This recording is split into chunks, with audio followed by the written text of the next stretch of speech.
O destaque de hoje é o setor sucroenergético, porque duas empresas do setor divulgaram resultados nessa semana e trouxeram números bastante diferentes. De um lado, a Jalles sofreu com a produtividade, produziu menos e a receita caiu. Do outro, a Cerradinho, que opera fora do estado de São Paulo, teve resultado muito bom na cana e viu a receita e o lucro subirem principalmente por uma aposta no etanol. E é sobre isso que a gente conversa agora com Gustavo Lustosa, repórter do AgriFeed. Uma boa tarde para você, Gustavo. Boa tarde, Estevam. Boa tarde a quem nos assiste na CNN Money. Pois é, 2 dias, dois balanços, duas empresas do mesmo setor, mas dois resultados muito distintos, né? Apontando para lados opostos. A Jalles, como você falou, empresa listada, bem mais conhecida aí do mercado, teve um problema ali climático que acaba afetando várias empresas do setor sucroenergético já faz alguns anos. É geada, é queimada, como a gente lembra 2 anos atrás, e isso acaba prejudicando os canaviais, porque a cana ela é uma cultura plantada, não é plantada anualmente como a soja, por exemplo. Então, um problema na safra de hoje pode acarretar problemas nas safras seguintes. Então, a Jalles teve essa produtividade menor, acabou registrando uma receita 8% menor, de 2,14 bilhões de reais. O EBITDA também caiu. Ela até encerrou a safra, né? A safra da cana ela começa em abril de um ano e termina em março do outro, então a gente está falando dos resultados ali dos 12 meses encerrados em março agora de 2026. Ela até termina o ano no azul, né, com um pequeno lucro ali de 9 milhões, mas teve essas questões aí de produtividade que impactaram bastante o resultado, né? Quando a gente mede ali a quantidade de cana que ela colhe por hectare, caiu ali quase 12%, né? 75 toneladas de cana por hectare. Isso em todas as, né, assim, principalmente na principal unidade produtiva, que é a unidade Jalles Machado, teve a principal perda. A Jalles apostou no mix mais focado no etanol, ou seja, né, quando ela colhe a cana, ela pode escolher se ela produz etanol ou açúcar.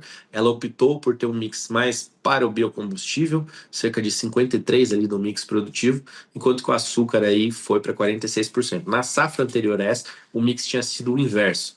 A empresa até conseguiu um bom resultado com o hedge, né, a trava que ela faz ali de segurança de preço, mas mostra que o clima pesou bastante nos resultados da Jalles.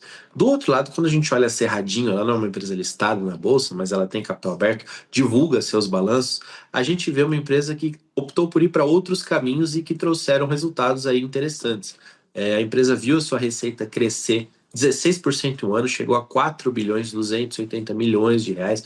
O EBITDA cresceu e o lucro quase dobrou, cresceu 90%, chegou a 370 milhões de reais. O grande lance desse balanço da Cerradinho é que é uma empresa que nasceu, né, no etanol de cana-de-açúcar, plantando cana, transformando em cana, transformando em açúcar ou em etanol, mas já faz um tempo que apostou no etanol de milho e isso trouxe bastante resultado, né? Cerca de metade dessa receita veio da venda do etanol de milho, que a gente consegue ver esse movimento muito claro. Empresas mais tradicionais da cana, né, São Martinho, Raízen, a própria Jalles, elas talvez não perderam o bonde, mas pelo menos chegaram muito atrasadas nesse bonde, enquanto que a Cerradinho já identificou esse potencial lá atrás e isso teve bastante resultado.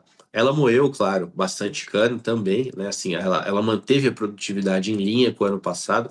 Ela chegou a moer 5 milhões de toneladas de cana, e quando a gente olha para o milho, 1,5 milhão de toneladas de milho.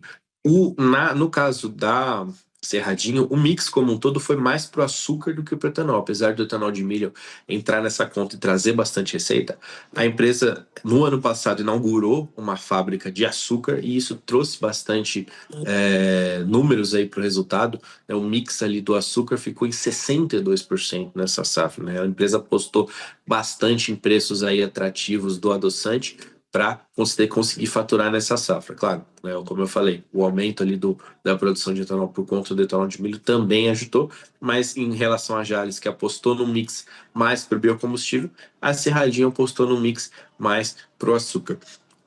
A Cerradinho chegou, né, no ano a investir quase 1 bilhão de reais, muito focado nessa nova empresa, nessa nova fábrica de açúcar, melhor dizendo, que ela construiu, e também expandiu ali a sua capacidade de milho, né, esse é um investimento que ela já tinha anunciado em outros anos, um investimento que ultrapassou os 100 milhões de reais, mas quando a gente olha, né, o etanol de milho, ela produziu 687 mil mil metros cúbicos, perdão, de etanol de milho, uma receita que cresceu no etanol de milho 20% em relação ao ano passado.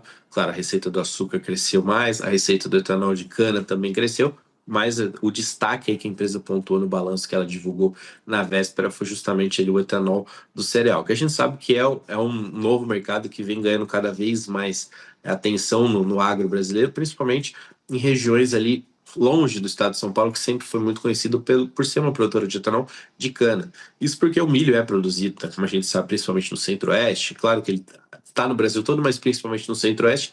E o fato de você ter uma usina ali garante que vai ter um comprador para o seu milho e que não vai precisar, por exemplo, levar esse milho para uma indústria longe ou levar esse milho para um porto que para ir para uma exportação. Esse milho já fica ali na própria região, acaba abastecendo ali a oferta, né, aumentando a oferta de etanol nessas regiões. Então, esse é um mercado ali que a gente quase que todo mês tem um anúncio de uma nova usina de etanol de milho, ou então de uma conclusão de obras. Grandes empresas aí estão, a gente pode citar aqui em Paz, a FS, como as maiores, mas até, por exemplo, a Três Tentos, que é listada também na Bolsa, também já está começando a operar a sua usina de etanol de milho lá no Mato Grosso, e a Cerradinho Bio, que é uma empresa, né, historicamente de cana, apostou, viu que dava para produzir os dois etanóis aí nesse mesmo negócio e vê aí agora, Estevão, meu caro, esse resultado aí dando diferença aí quando a gente olha principalmente em relação a Jalles, que não atua no etanol de milho, teve uma certa dificuldade porque a cana teve ali um clima um pouco mais difícil.